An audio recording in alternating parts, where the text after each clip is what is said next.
Jeshua, illness and health. Dear friends, I welcome you warm-heartedly and send you all my love. I love you all so dearly. My love for you is not only universal in nature, but it also has a personal touch, for I have known many of you when I was here on earth among you. I am Jeshua. I have lived on earth as Jesus, and I have been among people to testify to the love which is available to all of us from the source that lies within ourselves. Now the time has come for you to take over the torch. You are the seeds that blossom today. This is the meaning of the rebirth of Christ. I, the one man who once lived on earth, am not the one who is bound to return. Instead, the universal power of the Christ energy is now being birthed within you. I am so pleased to support you in this process by being with you in this way. At the beginning of this session, Pamela and Garrett asked me which subjects I would like to address, and I told them, it does not matter, I just want to be with them. I simply want to touch you with my energy and to remind you of your own greatness. In extending my energy to you, my sole purpose is that you feel the flame of clarity within, the flame of your truth. That is the essence of the Christ energy. I have been an early carrier of this flame, but now it is time for you to carry on the torch. It is important to acknowledge who you are on the inside. You carry this torch with you, and you must realize that the time has come to show it to the world, for the world is waiting for it. This is a time of transformation, a time of great changes which show many faces, both dark and light. The time is ready for people who have a wider view, who can watch all manifestations of dark and light from a calm and peaceful state of mind, and who are able to be present in love, without judgment. Today I will talk about illness and health. But remember, basically it is my concern to let you feel that I am here, to let you feel that you are equal to me and that I am equal to you. We are one, we are carriers of a particular light energy, and we have been working for a long time, during many lifetimes, to ground this energy and anchor it to the earth. That is your job. That is your mission. The time has come to let go of me as someone you look up to. I am a brother and a friend to you, not a master you should follow. I want to surround you with the energies of love and truth. That is all I can do. Now it is your turn to stand up for yourself and to let the light of your torches shine. Illness and health. This is a subject that comes up in the lives of all people sooner or later. First, I would like to say something about what illness actually is. All diseases have a spiritual origin. I will explain this by drawing a distinction among the different bodies you have. In addition to the physical body visible to all of you, you also possess an emotional body, a mental body, and something you may call a spiritual body. Illness mainly starts in the emotional body. It is from here that certain blockages settle themselves in the physical body on the material level. Often beliefs from the mental body contribute to the development of emotional blockages and thus to the manifestation of illness. I am talking of deeply ingrained beliefs or habits of thinking. Often these are beliefs about what is right and wrong about yourself. Judgments may literally create a blockage in your emotional energy system. At those places where the blockages arise, where the emotional energy is not allowed to flow freely, something of a dark energy becomes visible in the aura. This energy may settle down in the body. It need not necessarily be so, for this process takes quite some time, and there is enough opportunity to turn things into balance emotionally, before a disease displays itself. Generally, your emotions tell you when your energy is not flowing, and when you turn your attention to their message and honor it, the blockage gets released. For instance, you may feel upset or angry every time you have to do a particular thing, and if you look more closely at those emotions, they will tell you that you are forcing yourself to do things that do not truly affirm who you are and who you want to be. However, if you systematically ignore your anger and force yourself to do things you truly don't feel good about, then the emotion goes underground, so to speak. It removes itself from your awareness and it expresses itself in your physical body. The repressed emotion is an energy that wants to be heard by you. When it expresses itself through the body, it will manifest as a physical complaint. Generally, a physical complaint or illness points at an emotion inside you that you are largely unaware of. The physical symptom makes it visible to you on another level, and in this way actually helps you get in touch with the blockage. In this way, physical symptoms or pain are the language of the soul. The soul longs for full communication among all of its parts. The soul feels happy when there is a free flow of energy and a continuous renewal of all aspects of itself. Blockages prevent the energy from flowing freely, and that depresses the soul. Illness thus has the function of an indicator. It shows you where you are in need of healing. Although illness seems to be negative in the sense that you are bothered by all kinds of symptoms and pains, the key is to interpret illness as a message or a signpost. In doing so, it becomes easier to cooperate with the disease instead of resisting it. The soul has many ways to communicate to you. The soul's favorite way is to speak to you through your intuition, quiet feeling tones, hunches, soft whispers of the heart. If it cannot reach you in that way, you will be alerted by your emotions. The emotions speak a louder language. They clearly show you that you have to look within and find out what is igniting that emotional response. Whenever you are strongly affected emotionally, you need to find out why and what it means to you. If you become silent and listen carefully, the soul will tell you. If you resist or deny your emotions, the soul will speak to you through your body. The body is an intelligent being, highly responsive to not just the material things, like food and liquids, you take in, but to the emotions, feelings, and thoughts you have. The body is meant to be a communicator. It is not a mere vessel to dwell in. It has an intelligent function to play in helping the soul express and know itself in matter. How can you learn to understand the language of your soul if it is expressed through the body as an illness? At the moment the disease manifests itself, it may not be clear what message is conveyed by it to you. In fact, you have denied the emotion it represents consistently for a long time, so it is by definition not obvious what your illness has to tell you. Understanding the spiritual meaning of the illness is a process. It is a quest, an inner journey on which you gradually restore the communication process. To embark upon this journey, you first have to accept your illness. The initial reaction to illness is often one of denial or resistance. You would prefer the disease to disappear as soon as possible because it frightens you. You are scared of failure, decline, imperfection, and ultimately death. The panic that seizes you when you are confronted with physical failure or illness prevents you from opening up to a broader perspective on illness. You could consider illness in another light. You might experience it as a messenger of change, as an invitation to return to something precious that you have lost. To comprehend and cooperate with the signpost function of illness, it is very important to say yes to the symptoms and pains which display themselves in your body. In saying yes, in accepting the state of your physical body, and in being willing to listen to the language of your soul through it, you have actually solved half the problem. The real problem is not the disease itself but that which it represents, the underlying blockages.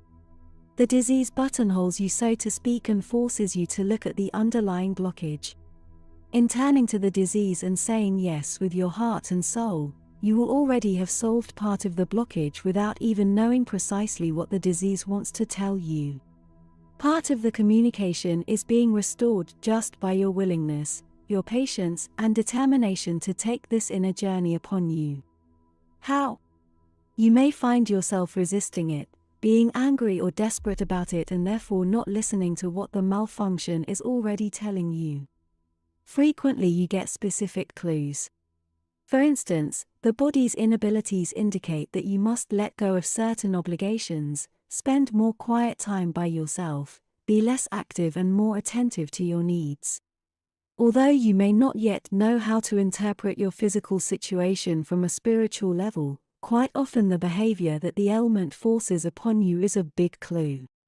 By limiting yourself in certain areas, it is putting a spotlight on things that were in the dark before. How is it with your ability to be patient and gentle with yourself? Can you really take good care of your physical and emotional needs? Illness always brings up these questions, and to confront and accept the emotions they arouse is part of the healing process. To really start the healing process, you have to say yes to it all: the pain, the discomfort, the anxiety, the insecurity, and the anger. You have to look it in the eye, be friendly with it, and reach out your hands to it. It is coming to you for healing. It is not something you have to get out of the way as fast as possible. It is not a coincidence that it has entered your life now. If you ignore your body's language and you keep resisting the disease, it is very difficult to get through to the spiritual essence and meaning of the disease. There is too much anger and fear surrounding it. You only achieve true inner freedom in coming face to face with your disease, with your pain and discomfort, and also with your feelings of fear and disgust. Embrace them and then ask them quietly and with an open consciousness, "What do you want to tell me?" In your society, it is not self-evident to be intimate with your own body. Talking to your body like a being that deserves love and respect is not considered to be natural. You are dished up many idealized images in your society about what your body should look like, what fitness and health imply, and what you should or should not eat and drink. There are all kinds of rules and standards about what a long and healthy life is like. But all these idealized pictures bear no relationship to the path of the soul. The path of the soul is highly individual. Therefore, to find the truth about any illness, ailment, or distress that you suffer in your body, you need to tune into yourself in a very intimate way, leaving behind all these general, often artificial standards and rules. You are asked to release all these outside standards and to search for your own truth deep within. This is a great challenge to you, for the fear and panic that seize you in the case of an illness make you look too quickly to authorities outside yourself. You reach out to external authorities for advice and comfort. This may be a medical doctor or an expert in alternative treatment. Basically, it makes no difference. The key is that out of fear, you tend to give up your own responsibility and partially hand it over to somebody else. Of course, there is nothing wrong with listening to an expert's advice, and quite often this is a very sensible thing to do. But always you need to take this knowledge inside you and weigh it in your own heart. Feel whether the advice resonates with you or not. Only you are the true creator of your life, the master of your own body. Only you yourself know what is best for your own body. In the deepest sense of the word, you are the creator of your own body. Since illness represents a stuck emotion that is partly beyond the scope of your consciousness, it is not always easy to understand what the disease or the symptom represents. Sometimes it seems very hard to find out what the soul is trying to tell you by a specific disease.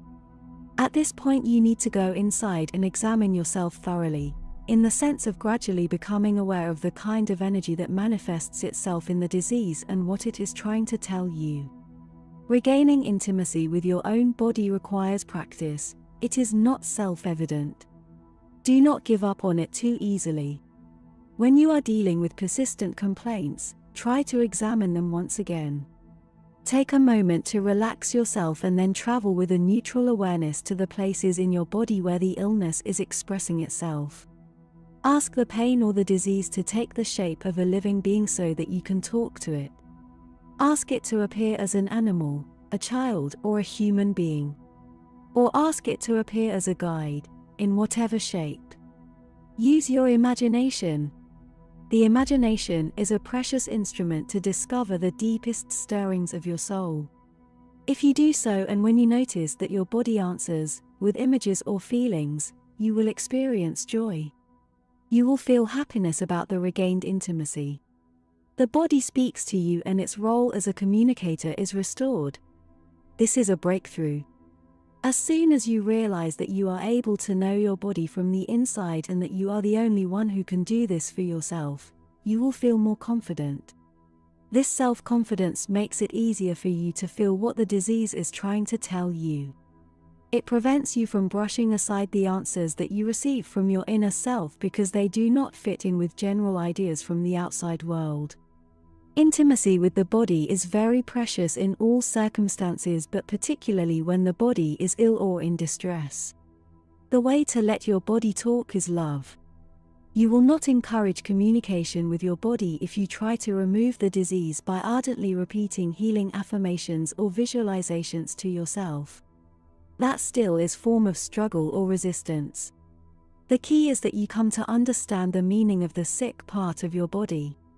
If you understand this, things will be transformed and emotional blocks can be removed. This is how the healing process works, not fighting the disease, one way or another, but accepting it like a friend who wants to show you the right direction. This is difficult to understand, for illness frightens and distresses you.